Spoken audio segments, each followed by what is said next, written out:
日は、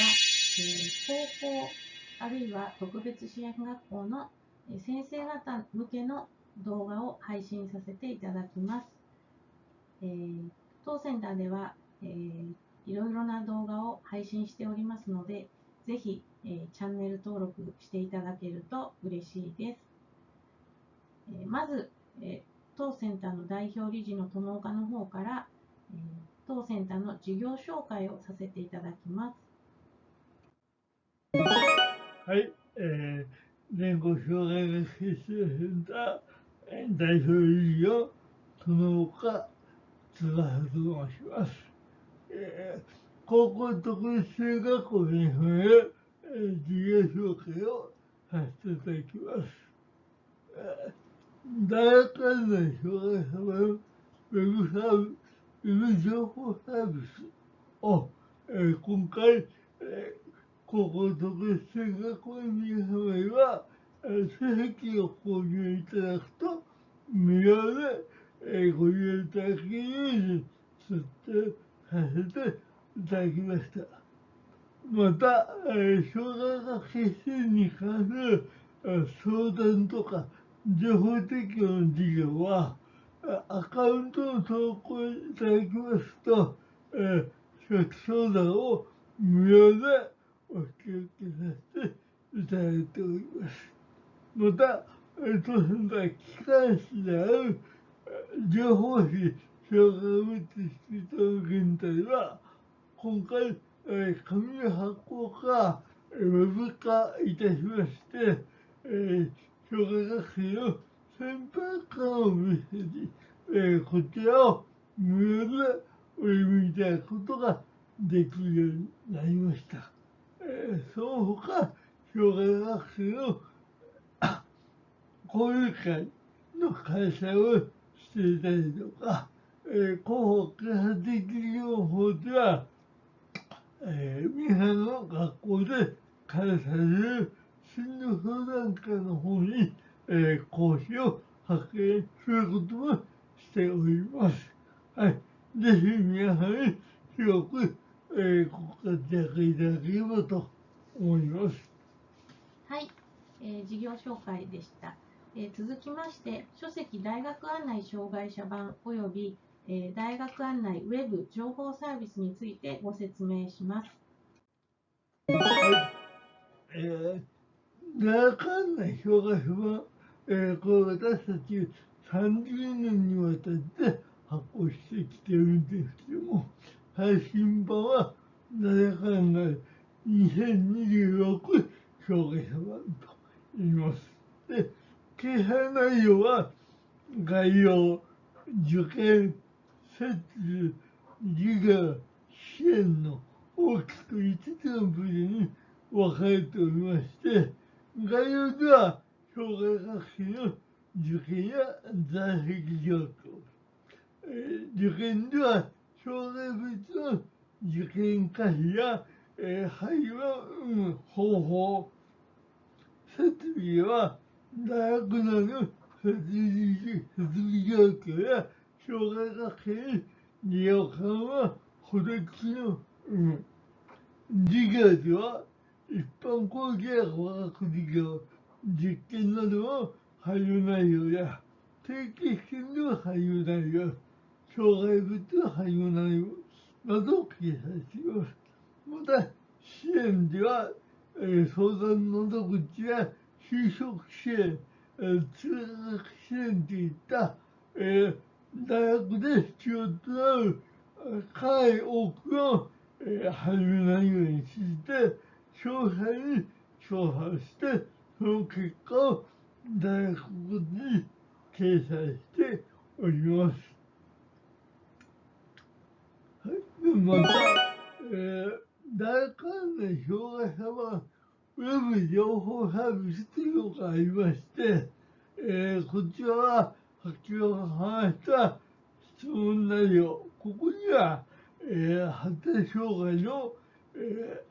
利用可能な事項という項目を持ってきておりますが、拡大鏡の使用とか、パソコンの使用とか、試中学校行ってきたように、回答した大学の数が出てきています。で、高校特別支援学校の皆様は、書籍をお書きいただければ、選択ボタンを押していただくと、その項目に回答した大学が全て表示される状況になっています。で、項目数は1300を超えていますので、本当に幅広い項目についてご覧いただける特典になっています。それでは大学案内ウェブ情報サービスと関連しますけれども、事例として発達障害の状況について、受験の状況について説明させていただきます。はい、発達障害学の受験座席状況は、5つの分類でさせていただいています。すなわち、限局性学習症、ADHD、注意欠陥多動性障害、ASD、自閉症スペクトラム、そしてこの3つのいずれかの重複、また、それ以外のその他の発達障害ということで、5つの分類で統計を取らせていただいております。で、座席を見ますと、ASD、自閉症スペクトラムの学生さんが一番多い状況となっております。もう一個、特技を持ってきてるんですが、出題回答方法の排除、では、出題でパソコンによる出題が24個、拡大文字による出題が134個ということで、それで公表が出てきていまして、パソコンはまだ少ない状況。また、回答方法もチェックによる回答や拡大文字による回答などがあります。ただ、現状、一般学生と同じ状況で試験を行う学校が一番多い状況、198校でとなっておりまして、まだまだ配慮の内容が少ないというのを見て取れるかと思います。このように私たちは調査では個別な情報提供と同時に統計情報もご覧いただけているように組み立てておりますので、どうぞ見ていただければと思います。はい、ありがとうございます。で、この後ですね、今回、2つのキーワードについてご説明したいと思います。1つは、障害の社会的障壁の除去という言葉、そしてセルフアドボケートという言葉についてご説明したいと思います。まず、社会的障壁について、友岡の方から説明させていただきます。はい、社会的障壁を考える上で、この障害の社会モデルというのが一番重要になっています。で、障害の社会モデルとは、例えば、車椅子に乗っている生徒さんが、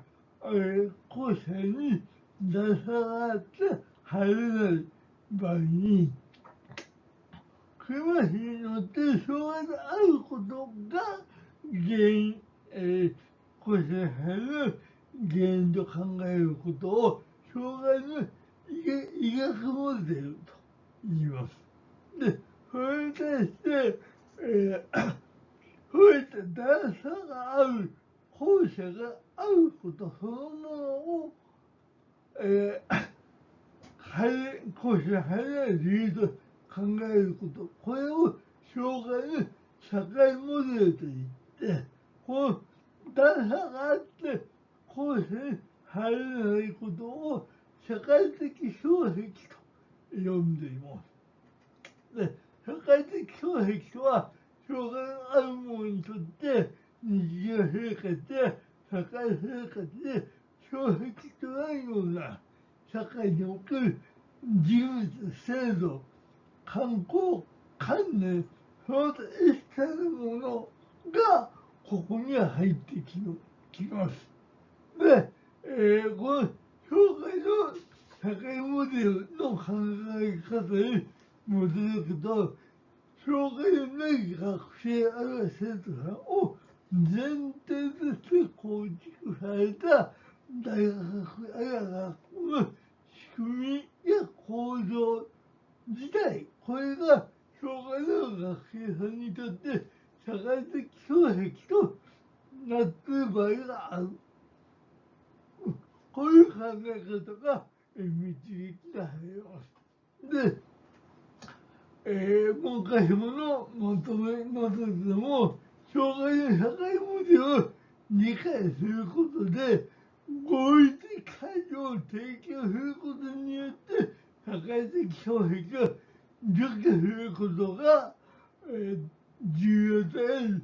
現在では法的義務となっているということを、しっかりとここでは押さえていく必要があります。はい、ありがとうございます。障害の、社会モデルにのっとった、社会的障壁の除去ということについてお話ししました。では続きまして私の方から当センターの相談状況についてまず簡単にご紹介します。2023年度までの通算相談実績、こちらに出ております。合計1747件、大学進学がかなり多くなっています。828件。その他学内サポート491件となっていますけれども、本当にありとあらゆる面についての相談が寄せられております。障害も、肢体障害、発達障害、視覚障害等、さまざまな、障害の方が、ご相談いただいておりますけれども、最近では特に発達障害、精神障害の方のご相談が増えておりますし、また、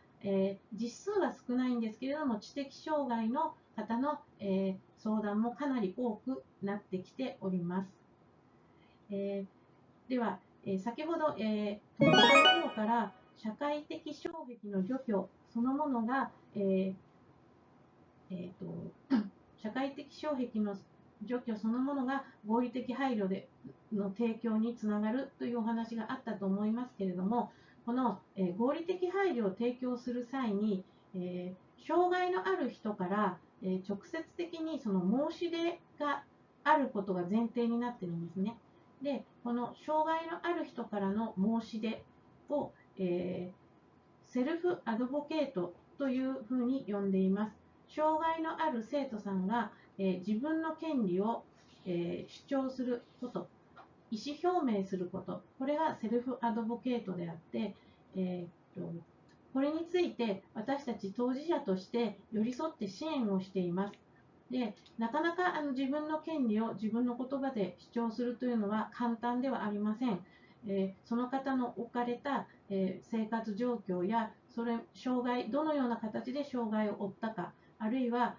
これからどんなふうに学んでいきたいかなど、総合的に考えて、自分のニーズと周りの状況を照らし合わせて自分の、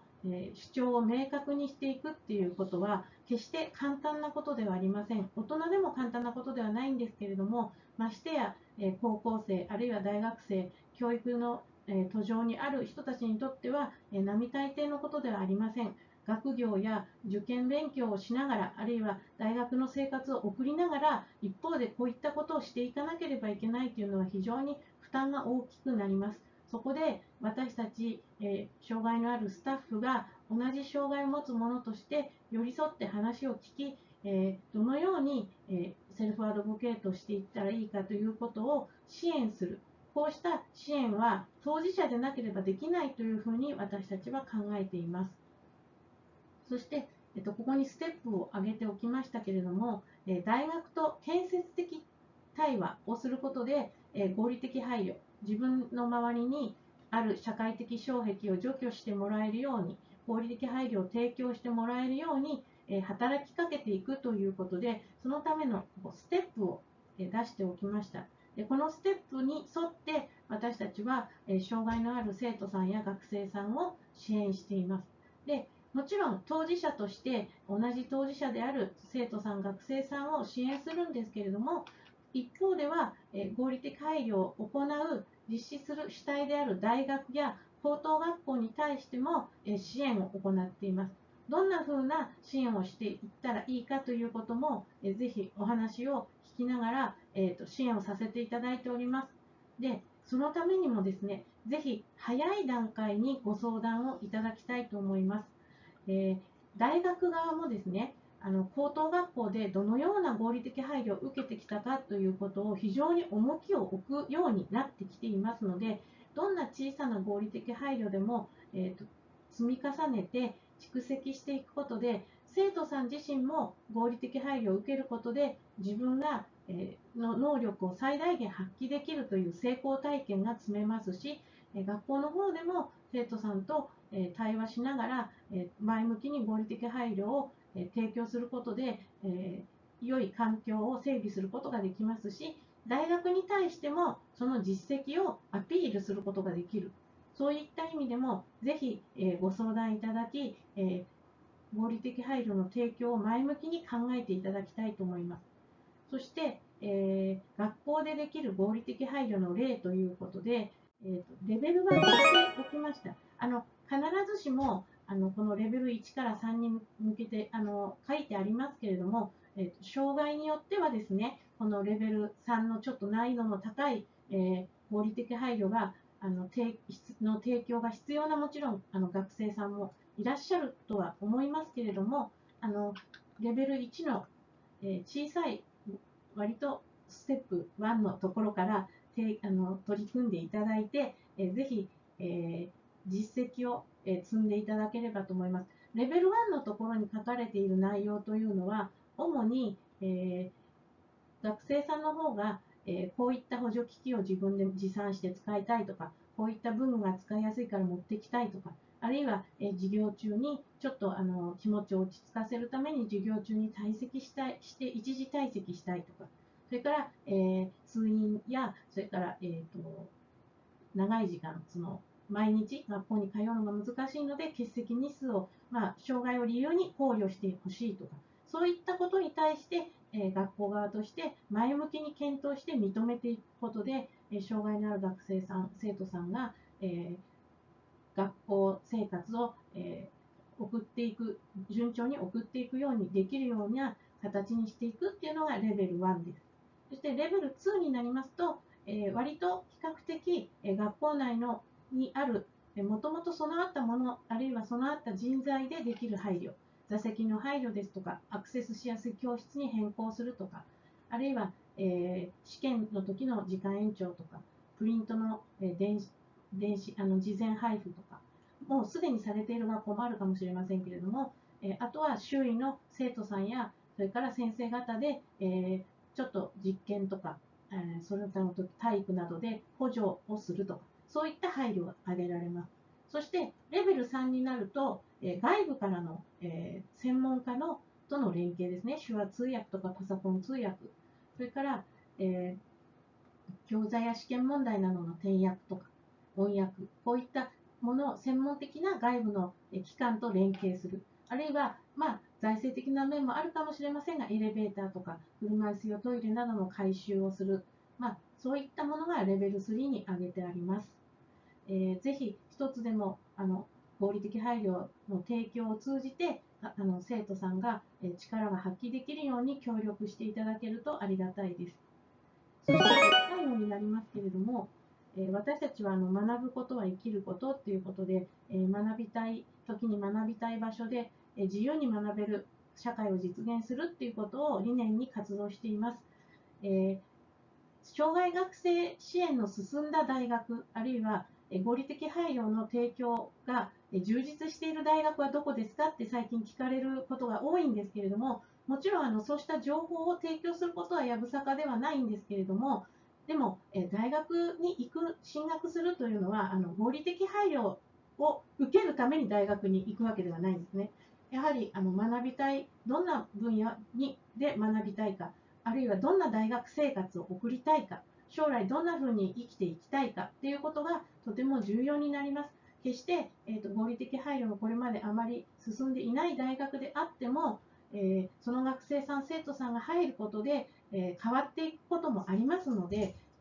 合理的配慮の提供だけを目的にするのではなくて、まずはどんなことを学びたいか、どんな生活をしたいかっていうことを、前向きに捉えて、そうした、一般の学生さんと同じような気持ちで大学進学を目指していただければなというふうに思います。本日は、最後まで動画を視聴いただきましてありがとうございました。ありがとうございました。ありがとうございました。